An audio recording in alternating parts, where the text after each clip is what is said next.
सब व्यवस्थित करता हूँ। काफी कागज है।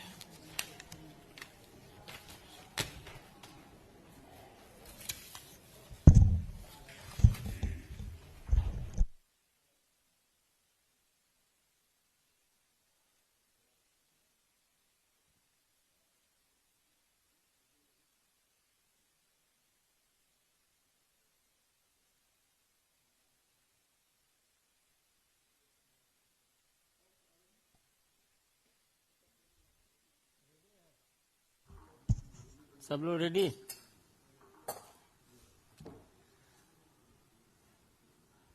अपने बीच भारतीय जनता पार्टी के माननीय राष्ट्रीय प्रवक्ता डॉक्टर संबित पात्रा जी आपको संबोधित करेंगे। बगल में है अपने राष्ट्रीय प्रवक्ता माननीय प्रेम शुक्ला जी। मेरा विनम्र निवेदन है माननीय संबित जी से कि आपको संबोधित करें। माननीय संजय जी को बहुत धन्यवाद। आदरणीय प्रेम शुक्ला जी को नमन। आप सभी बंधु भगिनियों को बहुत धन्यवाद कि एक शॉर्ट नोटिस में आप यहां आए हैं और इस गंभीर और महत्वपूर्ण विषय में इस प्रेस कॉन्फ्रेंस को अटेंड कर रहे हैं। बंधुगण, बलात्कार या रेप एक बहुत ही दुखद घटना होती है, बहुत अनफॉर्चुनेट होता है। जितनी भी इसकी निंदा की जाए, जितनी इसकी भर्त्सना की जाए, उतना वो कम है। दिल्ली में नांगल राय में जिस प्रकार से एक नन्ही सी बच्ची के साथ दुष्कर्म हुआ है, हम सब उसकी घोर निंदा करते हैं और कानून व्यवस्था पूरी तरह से इस पर सजग होकर काम कर रही है। 4 से अधिक लोग गिरफ्तार हो गए हैं। एससी कमीशन भी 2 अगस्त को पीड़िता के घर गई थी। जॉइंट सीपी पुलिस भी पीड़िता के घर गए थे। इन सभी विषयों पर कानून अपना काम कर रही है और इसमें कोई दोमत नहीं है कि हिंदुस्तान का हर बच्चा चाहता है, प्रशासन चाहती है, सरकार चाहती है कि पीड़िता और पीड़िता के परिवार को न्याय मिले और न्याय अवश्य मिलेगा। रेप और बलात्कार में यदि राजनीति करने की कोशिश की जाए तो मैं कहूंगा ये राजनीति का सबसे न्यून स्तर होता है, सबसे निम्न या सबसे निचला स्तर होता है। हां, इसमें सिंपैथी, इसमें आप खड़े रहें, आप विषय को आगे बढ़ाएं, इसमें कोई आपत्ति नहीं। मगर एक सिलेक्टिविज्म के साथ, एक चयनात्मक रूप से किसी राज्य के रेप के विषय में चिंता प्रकट करना और किसी राज्य के रेप के विषय में चिंता प्रकट न करना, यह देखते हुए कि किस राज्य में किसकी सरकार है, यह भी अपने आप में एक जघन्य अपराध है। रेप होता है, चाहे वो दिल्ली में हो, चाहे वो राजस्थान में हो, चाहे वो छत्तीसगढ़ में हो, चाहे वो महाराष्ट्र में हो। यदि इसमें किसी प्रकार की पार्थक्यता की जाए कि यह राज्य तो कांग्रेस शासित राज्य है, तो यहां के बलात्कार के विषय में, यहां के दलित उत्पीड़न के विषय में और यहां जो दलित बच्चियां हैं राजस्थान में, छत्तीसगढ़ में, महाराष्ट्र में, उनके विषय में हम किसी प्रकार से चिंता नहीं करेंगे और केवल दिल्ली या अन्य राज्यों के विषय में चिंता करेंगे, तो मन में तकलीफ होती है और कुछ सवाल भी मन में जगता है और उन्हीं सवालों को लेकर आज हम आपके समक्ष हाजिर हुए हैं। बंधुगण, कल भी राहुल गांधी ने ट्वीट किया, a Dalit's daughter is India's daughter. इसमें कोई दो मत नहीं है। दलित की बेटी हिंदुस्तान की बेटी है, उसको न्याय मिलना चाहिए। किंतु दलित की बेटी राजस्थान की, क्या वो हिंदुस्तान की बेटी नहीं है? दलित की बेटी छत्तीसगढ़ की, क्या वो हिंदुस्तान की बेटी नहीं है? पंजाब की होशियारपुर की, टांडा गांव की दलित की बेटी जिसके साथ जघन्य अपराध होता है, क्या वो दलित की बेटी हिंदुस्तान की बेटी नहीं है? या हम हिंदुस्तान को भी सरकार और राजनीति के हिसाब से बांट करके दलितों की राजनीति को आगे बढ़ाएंगे? ये बहुत दुखद है। बंधुगण, मैं कुछ आंकड़े आपके सामने रखने वाला हूं, उसके बाद कुछ सवाल राहुल गांधी जी से भी करूंगा। राजस्थान पे आते हैं। कांग्रेस शासित राज्य है राजस्थान। एनसीआरबी के रिकॉर्ड के हिसाब से, जो डाटा एनसीआरबी देती है उसके हिसाब से राजस्थान देश का पहला स्थान है, शीर्ष पर है जहां तक बलात्कार का संबंध है। पिछले 6 महीनों में बलात्कार के आंकड़ों में 30% वृद्धि हुई है राजस्थान में।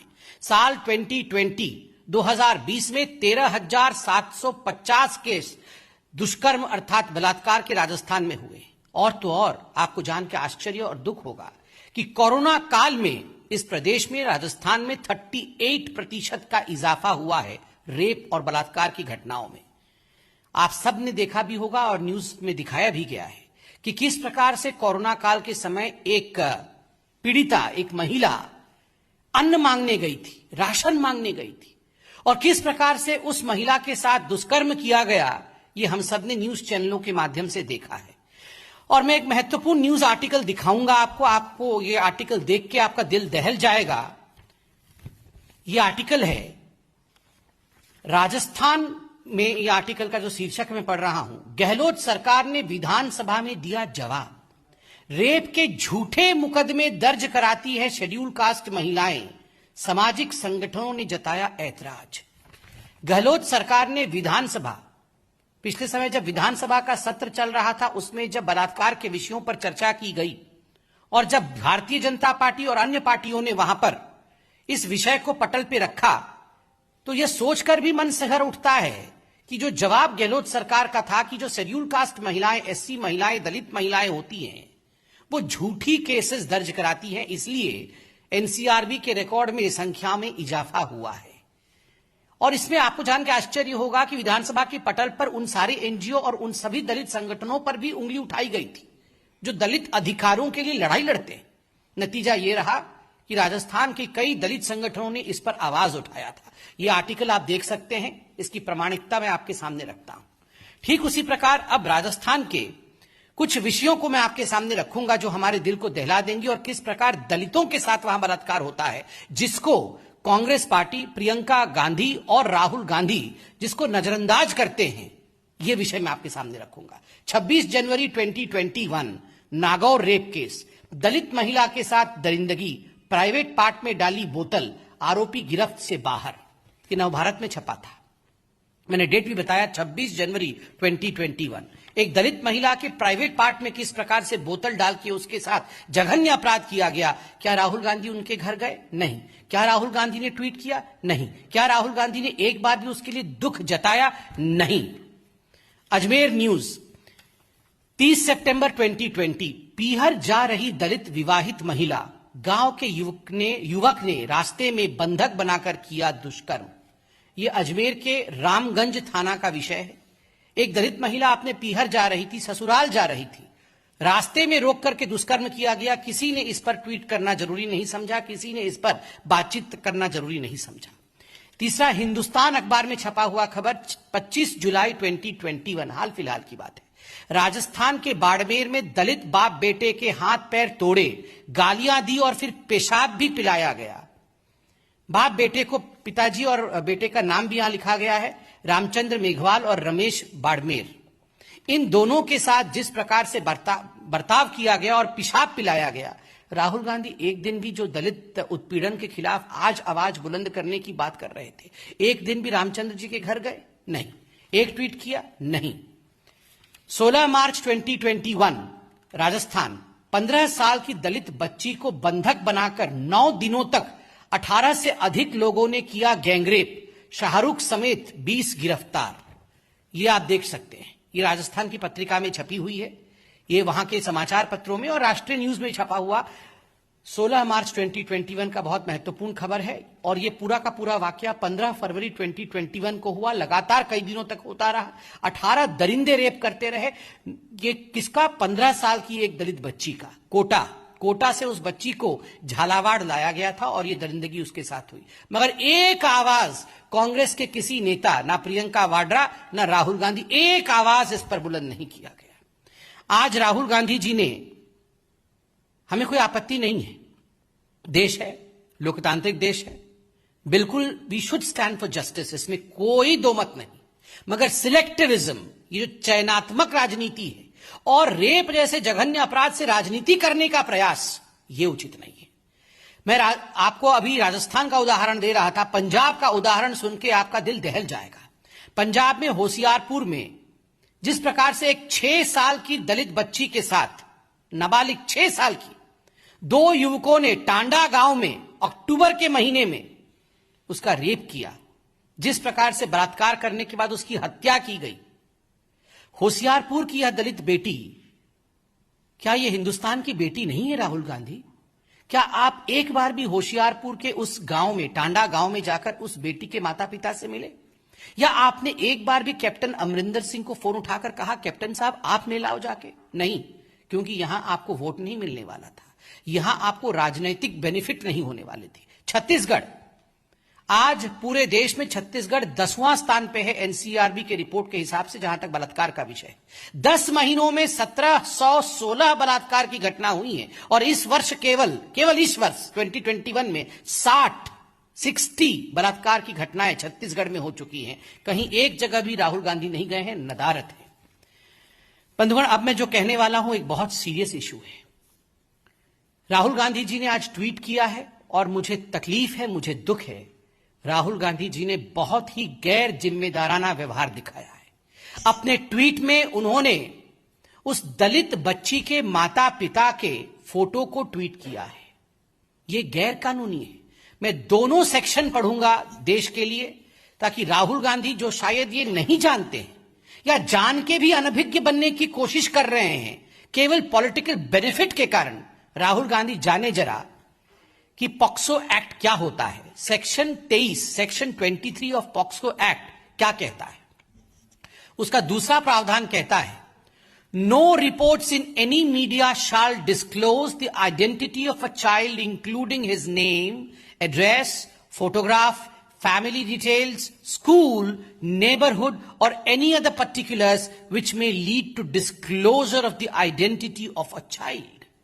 बहुत स्पष्ट रूप से कहा जाता है कि ऐसा कुछ भी तथ्य उस बच्चे या बच्ची का आपको डिस्क्लोज नहीं करना है जिससे कि उसके आइडेंटिटी का दुनिया को पता चले। उनके घर के आसपास का भी तस्वीर नहीं होना चाहिए, ना उनके घर का होना चाहिए, ना उस स्कूल का होना चाहिए, ना नेबरहुड का होना चाहिए, और परिवार का तो कतई नहीं होना चाहिए।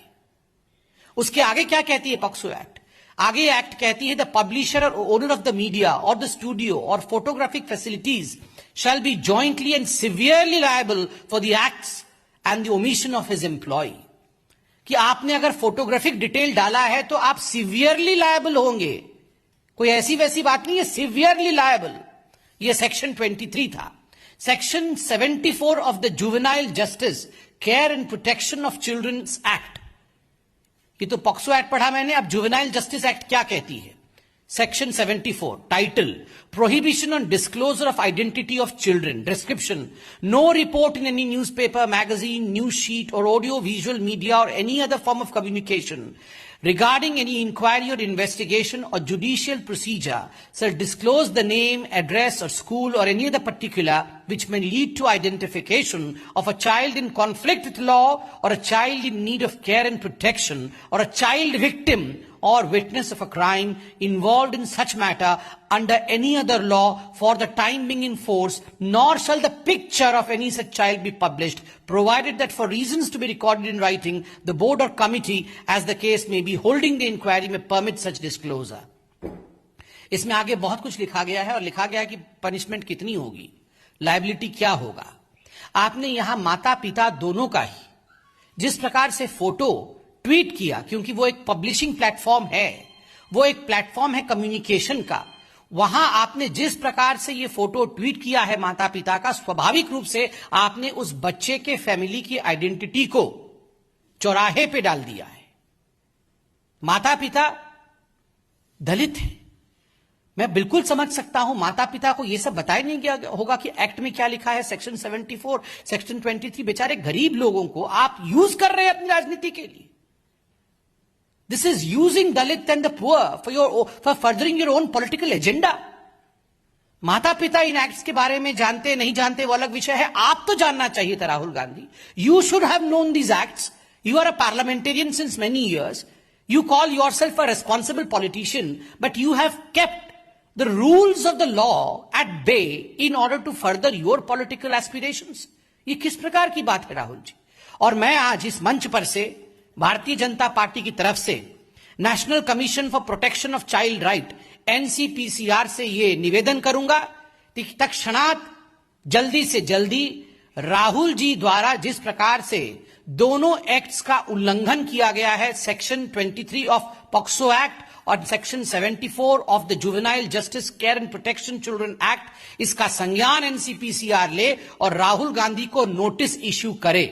मैं एनसीपीसीआर से यह भी कहूंगा बीजेपी की तरफ से कि no one is a VIP, कोई वीआईपी नहीं होता है, कानून सबके लिए बराबर होता है, संविधान सबके लिए बराबर होता है, इसलिए यथाशीघ्र आज मैं ये डिमांड बीजेपी की तरफ से रख रहा हूं, तमाम पीड़ित और बच्चों की तरफ से रख रहा हूं कि एक नोटिस राहुल गांधी को जारी किया जाए और राहुल गांधी जी आप जवाब दें। नोटिस आना नहीं आना ये तो एनसीपीसीआर का विषय है, मगर राहुल गांधी जी इस प्रेस कॉन्फ्रेंस के बाद आप एक प्रेस कॉन्फ्रेंस करके जवाब दे कि आपने ये गैर कानूनी काम क्यों किया है। Thank you so much. Any question is welcome from your side. Neeraj जी।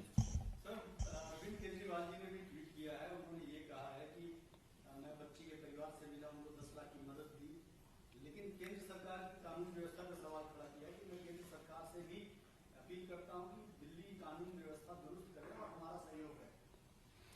देखिए, जहां तक अरविंद केजरीवाल जी का सवाल है, वो यहां के चीफ मिनिस्टर हैं, वो गए, किंतु हर विषय पर राजनीति नहीं करना चाहिए और उनको ये पता होना चाहिए कि इस विषय में कानून व्यवस्था कैसे काम कर रही है। 4 लोग गिरफ्तार हो चुके हैं। सारी वो धाराएं, चाहे SC/ST एक्ट हो, चाहे दुष्कर्म की एक्ट हो, ये सारी धाराएं लगी हैं और ज्वाइंट CP पुलिस भी वहां गए हैं, पहले गए हैं। 2 अगस्त को SC कमीशन गया है।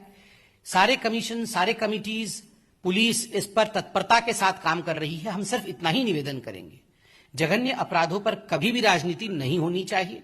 इस पर एक होकर हम सबको स्वर उठाना चाहिए और जस्टिस दिलाना चाहिए, मगर ये सिलेक्टिविज्म, ये चयनात्मकता नहीं चलने वाली है। ये सिलेक्टिविज्म कभी नहीं होना चाहिए। रवि जी। प्रियंका गांधी ने भी ट्वीट किया था और कहा था हाथरस से लेकर की और दिल्ली तक सभी जगहों पर अत्याचार हो रहा है और केंद्र सरकार आंख मूंद कर बैठी है।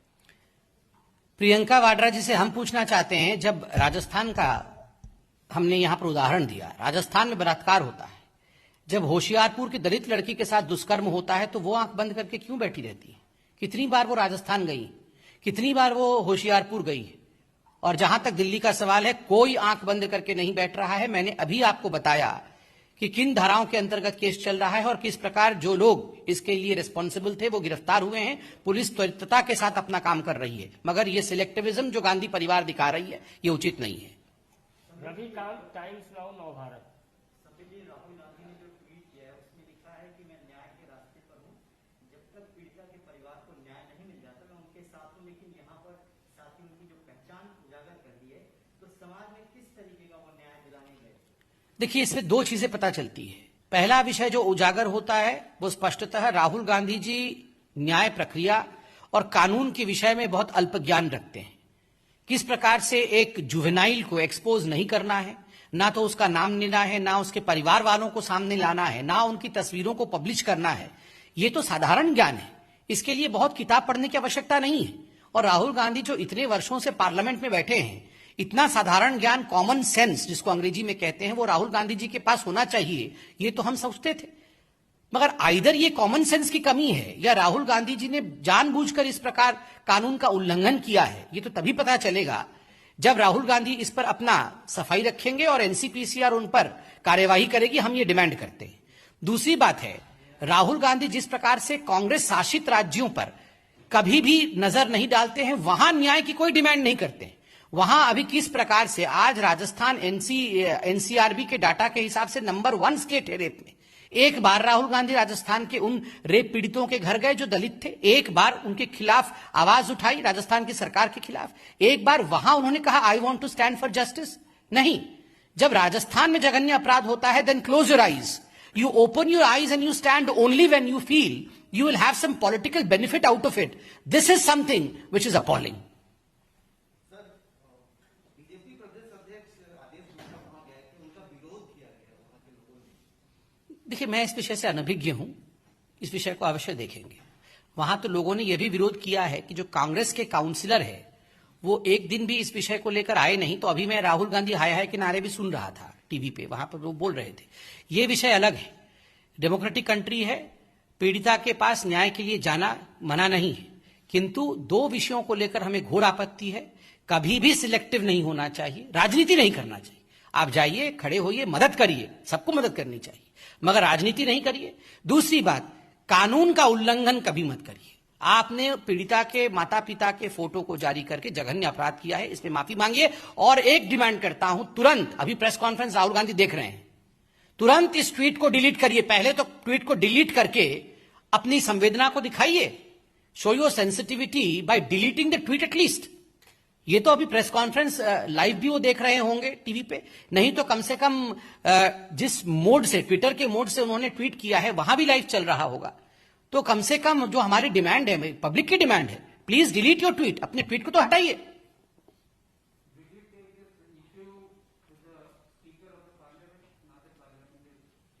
See, I'm not a parliamentarian. The business of the house lies with the people who manage the house. I firmly believe it depends on them. I, as a Karyakarta of BJP and as a public, surely would wish that any politician from our side, from anyone's side, any parliamentarian should uphold the law of the land, should not disclose the identity of the family which has already undergone such amount of pain. That's the law of the country. He should uphold the law of the country. And we in fact, speak against the selectivism of Mr. Rahul Gandhi. The way he's quite selective. He's never, he's not aware about the kind of atrocity that happens against women, rape, etc. in the states which are Congress ruled. That's what we are opposing.